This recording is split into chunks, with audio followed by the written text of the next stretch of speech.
All right.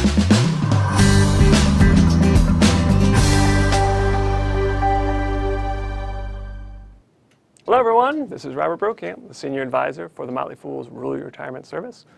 And as part of our Ask the Fool series, we have a question from Graciette. Here's what she asked. I'm 43 years old. I contributed 10% of my income to my 401k. Should I put more than 10% because of my age? Well, here's the bad news, Graciette. If you have not saved anything for retirement yet, yes, you have to save more than 10%. In fact, for people who are waiting until their 40s to save for retirement, you're actually going to have to save something closer to 20, 25, and maybe even 30% of your income. So that's the bad news. The good news is when it comes to retirement savings, you actually have several levers to pull to increase the chances that you'll be able to retire. One of the biggest ones actually is when you retire. If you want to retire at age 62, it's going to take a lot of savings to get you there.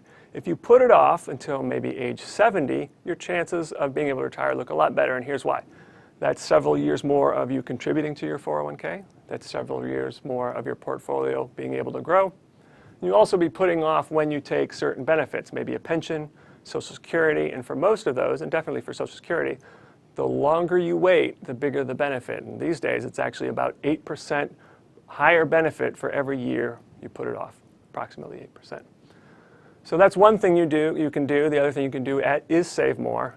And remember, if you're earning an employer match, you're actually probably saving more than 10%. So maybe you're saving, if you're putting in 10%, you actually might be really saving 12, 14%, depending on how generous the match is.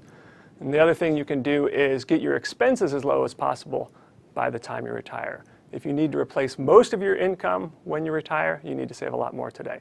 If you need to replace only 50 or 60% of your income, then you can retire sooner. And how can you live on that little? Well, first of all, you're no longer saving for retirement.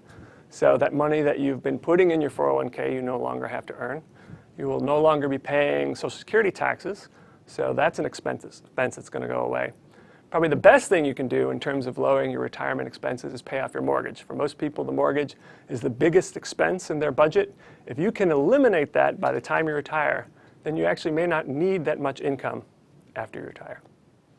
So there you have it, Graciette. May not be the news that you wanted, but keep up hope. I think you can do it. If you have any more questions or want any more information, just visit us on Fool.com. People on the show may have interest in the stocks they talk about, and the Motley Fool may have formal recommendations for or against. Don't buy or sell stocks based solely on what you hear.